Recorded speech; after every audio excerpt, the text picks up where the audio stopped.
Greetings, chess players. I thought I'd do something a little different this time. So, I'm sure a lot of you have struggled with blitz and playing tons of blitz. You just really want to click that button. One of these buttons.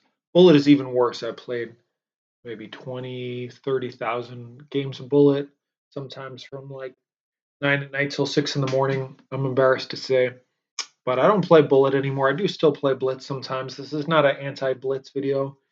If you want to just chill out at the end of the day or just want to get some games in, I mean it's fun. There's no doubt it's fun. It's like riding your bike down the hill, listening to your favorite music. Well, it's more like riding a bike down the hill and you're racing against your friend. You're both trying to make each other crash, and it's either really frustrating or it's really amazing. I mean, when you're on a blitz streak and you're beating everyone that you shouldn't beat, yeah, you can see down here how ridiculous well it can be.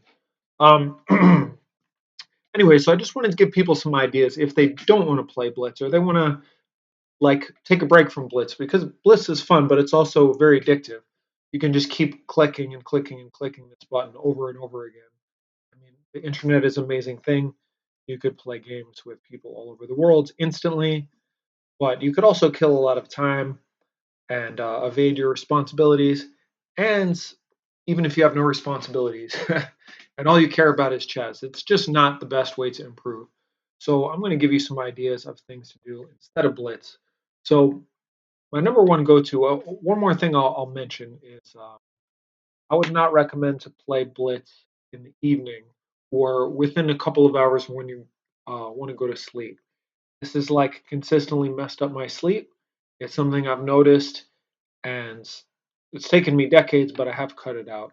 So I have a cutoff time at 9 p.m. because I usually go to bed around 11. So I would say have a cutoff time where you stop playing Blitz. Anyway, so my number one suggestion is to do puzzles. Now, what kind of puzzles? I really like to do mate puzzles. The nice thing about checkmates is when you're studying chess, say you want to play blitz because you don't really want to study, right? A lot of people will be like, oh, instead of playing blitz, just study. But realistically, when you're playing blitz, a lot of times you just want to unwind. You don't necessarily want to put in a lot of work. And the thing about puzzles is you have to correctly evaluate the end of the puzzle. You have to be like, oh, I'm winning a piece, but can the opponent win it back? It's like a lot of work. Now, obviously, checkmates are a lot of work too, but the nice thing about checkmates is there's no evaluation necessary. You just end the game with mate. So um, I'm on Lee Chess, by far the best chess website out there. And yeah, what kind of mates depends on your rating. If you're a beginner, I would just spam some mate and ones. If you're like 1,000 or 1,200, do some mate and twos. If you're like 14, 1,600, do mate and threes. Maybe 1,800 and up, do mate and fours. I like to do mate and fours myself. I like if I'm really tired and I just kind of want to. It's almost like mental AMSR. I'll just do a bunch of mates to kind of relax, to kind of keep my brain focused, but it doesn't require like a huge amount of mental muscle. It's kind of like the chess equivalent of taking a long walk, where you're not like running a marathon, you're not like deadlifting 400 pounds, you're just doing some mate and fours. Um, and if I want a bit of more of a challenge, I'll do some mate and fives. That really taxes my brain a bit more. And I really like all these puzzles on Lead Chess because they all come from actual games. And actually, when you're doing these mates or any kind of puzzles, you'll notice how often the players that the puzzle is from miss the mate entirely or miss the tactic entirely. Even titled players, especially in 3-0. Um, yeah. So my second suggestion is if you feel like playing Blitz, but you don't think it's like the best thing for you at the moment, you can watch some strong players play. Now I wouldn't recommend watching Bullet. You could watch Blitz or you could watch Rapid. Um, and yeah, try to kind of predict the people's moves. And the nice thing about this is when the game is over, you can open it with an analysis board, kind of see where both sides went wrong. Oh, actually, maybe White is actually okay. White's got like a million extra pawns. Anyway, so this is another suggestion. You can also go on YouTube and watch Chess Network or John Bartholomew or your YouTuber of choice.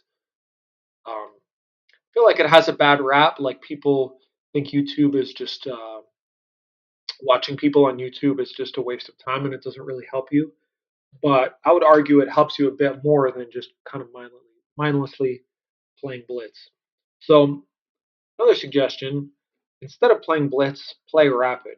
Play like 10-0 or 10-5. I mean, the increment is better. I tend to play 10-0 because there's this big tournament in New York City I want to go to, and it's a 10-0 tournament, so I'm training that.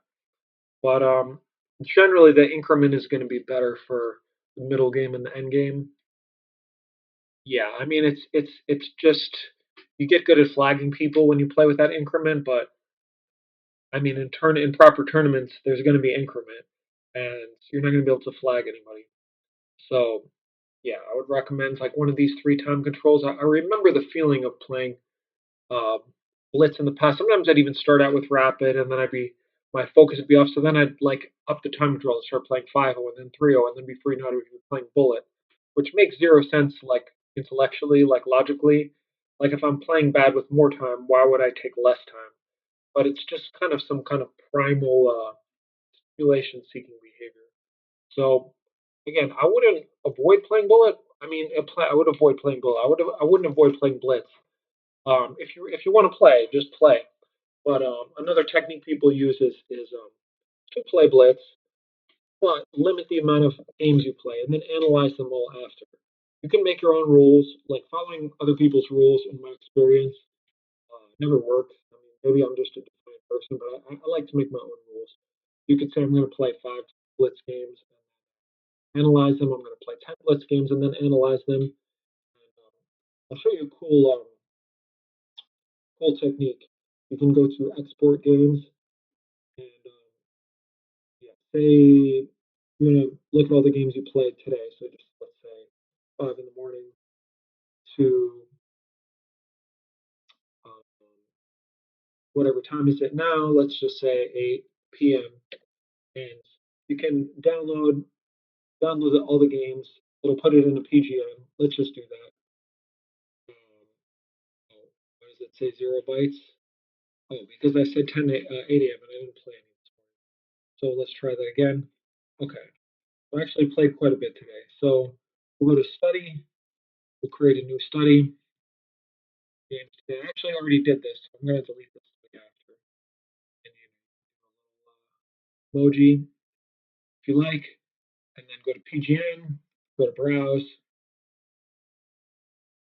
Get the latest one. Orientation automatic.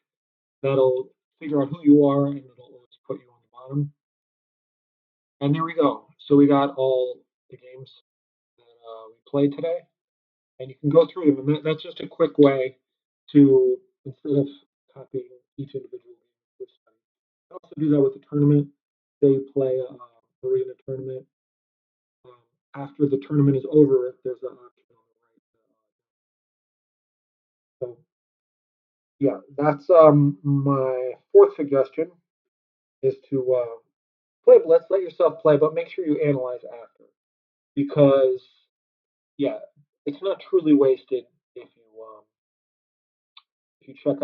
you check out the games after because you can learn from any game, even one where you hang a piece and you're like, what's the point? I just hung a piece. But usually, even when you hang a piece, you're under some kind of pressure, and the pressure causes you to blunder. So maybe the fact that you hung your queen is not interesting, but the situation beforehand is interesting. Even if you're winning, you can always learn more. And one of the best things about learning opening is that once you learn openings, you get really excited to see the opening you're studying.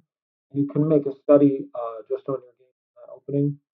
And I mean, yeah, this website is amazing. If you're a chess player, I mean, the internet is say an S show. It's a mess. It's a big mess. But there's a lot of good things on here, and Lichess is one of those good things. Um, One more suggestion. Oh, I already did mention this. Play increment if you can, because you're going to just have better quality end games, middle games with increment. And yeah, and my final word of advice is take care of your life. Prioritize your life, prioritize your family, prioritize your health. If you're a student, don't play blitz when you should be doing homework. If you're at work, don't play blitz when you should be working.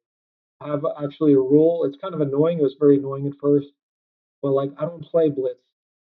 I don't play chess at all when there's anybody in the house because I got two young kids, and if they're awake, like I'm gonna get really annoyed if they bother me, and that's not fair to them, and it's not gonna help my chess. So I just don't do it. If you're at work, um, yeah, don't play chess at work if you're gonna get interrupted. Like like the whole point of chess is to develop your focus. So if you're not focused, what is the point? You're actually actively harming yourself. And another thing I like about puzzles is puzzles I will do if people are awake. I still don't like to do puzzles when I'm distracted. I actually got this one wrong, very frustrating. The daily puzzle it's another good that's another good thing to mess around with. But yeah, the nice thing about puzzle, there's no clock on it. So if you get interrupted, you can walk away from it and come back. That's another reason it's more leisurely. So anyway, those are my top five suggestions. Yeah, and then the last one's probably the most important. Just sort out your life. I noticed way back when I first started playing chess in 1997, no, 98, that if I had stuff to do and I was distracted because I was, falling behind in class or whatever, I would play really poorly. And if I had all my ducks in a row, I had all my homework done, I would play better. So, anyways, hope this advice was helpful.